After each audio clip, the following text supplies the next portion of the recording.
Di masa silam, di kaki Gunung Dempo yang megah, hiduplah 4 pengembara pemberani, Sindang Bersih, Mat Abang, Ngawak Baju Alum, dan Sakura Tanah Pilih. Mereka adalah putra-putra bumi yang haus akan petualangan. Meninggalkan kampung halaman yang telah sesak oleh penduduk untuk mencari tanah baru. Dengan hati penuh harap, mereka menjelajahi pesisir selatan Pulau Perca, menembus hutan belantara, dan meniti bukit-bukit curam. Tujuan mereka sederhana namun mulia, menemukan sebidang tanah subur untuk mendirikan dusun baru. Tempat mereka dan keluarga mereka bisa menata kehidupan yang damai dan sejahtera. Bulan demi bulan mereka mengarungi petualangan, menjelajahi lembah dan dataran, hingga akhirnya kaki mereka membawa mereka ke sebuah dataran tinggi yang menakjubkan. Tanah itu luas, hijau, dan subur, dihiasi oleh aliran sungai jernih yang berkilau di bawah sinar matahari. Angin sepoi-sepoi membawa aroma tanah basah dan bunga liar, seolah alam sendiri mengundang mereka untuk menetap. Sungai yang mengalir di dekatnya menjanjikan air untuk ladang, kebun, dan ternak. Keempat pengembara itu pun bermusyawarah di bawah naungan pohon besar, dan dengan suara bulat, mereka memutuskan, inilah tempat yang mereka cari. Dengan semangat membara, mereka mulai membangun mimpi mereka. Hutan belantara yang lebat ditebas, pohon-pohon besar ditumbangkan, dan tanah dibersihkan untuk ladang dan kebun. Mereka mendirikan gubuk sederhana sebagai tempat berlindung sementara, bekerja dari fajar hingga senja dengan keringat dan tekad. Namun, alam liar bukan tanpa tantangan. Binatang buas mengintai di kegelapan hutan, dan bisikan angin kadang membawa cerita tentang jin penunggu rimba yang tak suka pada pendatang. Meski begitu, keempat pengembara itu tak pernah goyah. Mereka tabah menghadapi setiap rintangan, berbekal keberanian dan keyakinan. Sebelum mendirikan dusun, mereka mengadakan kenduri sederhana, memanjatkan doa kepada Yang Maha Kuasa agar dilindungi dari mara bahaya dan diberkahi rezeki melimpah. Dalam musyawarah berikutnya, mereka menamakan tanah baru itu Dataran Matai, yang berarti tempat yang menghadap matahari kehidupan. Nama itu mencerminkan harapan mereka akan masa depan yang cerah. Daerah itu terletak di antara Kedurang dan Seginim, sebuah tempat yang menjadi saksi perjuangan mereka.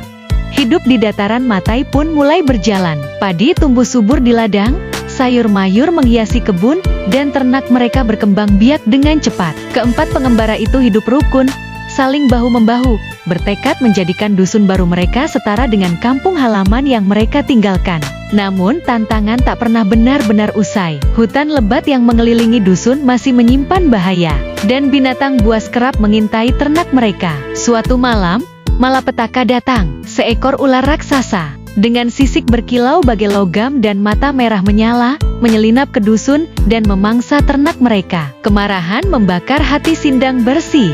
Dengan tongkat di tangan dan anjing setianya di sisi, ia bersumpah untuk memburu ular itu hingga ke ujung dunia. Tanpa ragu, ia mengejar jejak ular itu, menyusuri hutan gelap, dan mendaki bukit terjal. Hari berganti minggu, namun Sindang Bersih tak kunjung kembali. Ketiga sahabatnya Mat Abang, Ngawak Baju Alum, dan Sakura Tanah Pilih mulai diliputi kekhawatiran. Mereka menunggu dengan hati gundah. Namun bayang Sindang Bersih tak juga muncul. Akhirnya, mereka bermusyawarah. Ngawak Baju Alum dan Sakura Tanah Pilih memutuskan untuk mencari sahabat mereka. Sementara Mat Abang tetap tinggal menjaga dusun dan ternak yang tersisa. Perjalanan Ngawak Baju Alum dan Sakura Tanah Pilih penuh liku. Mereka mengikuti jejak Sindang Bersih, menembus hutan belantara, mendaki bukit, dan menuruni lembah curam. Hari demi hari, minggu demi minggu, mereka mencari tanpa lelah, meski rasa putus asa mulai menggerogoti hati. Hingga suatu hari, di tepi sebuah sungai pegunungan yang airnya jernih bagai kristal, mereka berhenti untuk melepas lelah. Di tengah keheningan, terdengar sayup-sayup gonggongan anjing dari kejauhan. Hati mereka berdegup kencang, mungkinkah itu anjing Sindang Bersih? Dengan semangat baru, mereka menelusuri sumber suara itu, berlari menyusuri tepi sungai, hingga tiba di sebuah gua yang tersembunyi di balik rerimbunan. Di sana, di mulut gua, mereka menemukan Sindang Bersih, duduk termenung dengan wajah penuh tekad. Kegembiraan meluap di hati mereka. Setelah sekian lama terpisah di tengah belantara tak bertepi, mereka akhirnya bersatu kembali. "Apa yang kau tunggu di sini?"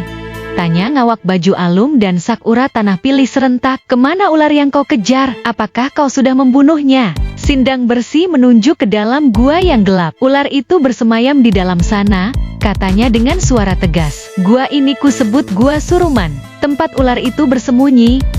Ia menceritakan bagaimana ia mengejar ular itu hingga ke gua, namun makhluk itu tak pernah keluar. Ia telah menunggu berhari-hari, bersumpah untuk membunuh ular itu demi melindungi dusun mereka. Ngawak Baju Alum dan Sakura Tanah Pilih mendesaknya untuk pulang. Biarkan ular itu, bujuk mereka. Mari kita lanjutkan membangun dusun kita. Masa depan menanti kita. Namun Sindang Bersih keras kepala. Tekadnya tak tergoyahkan. Aku akan tetap di sini, katanya. Hingga ular itu kubunuh atau aku yang lenyap bersama gua ini. Mereka bertiga bermusyawarah, namun tak ada kata sepakat. Ngawak Baju Alum dan Sakura Tanah Pilih akhirnya memutuskan untuk kembali ke dataran Matai, meninggalkan Sindang Bersih dengan tekadnya yang tak tergoyahkan. Gua Suruman menjadi saksi bisu perjuangan seorang pria yang memilih mengejar dendamnya hingga akhir. Hingga kini, kisah Sindang Bersih dan Gua Suruman tetap dikenang, sebuah legenda tentang keberanian, tekad, dan pengorbanan demi cita-cita yang lebih besar.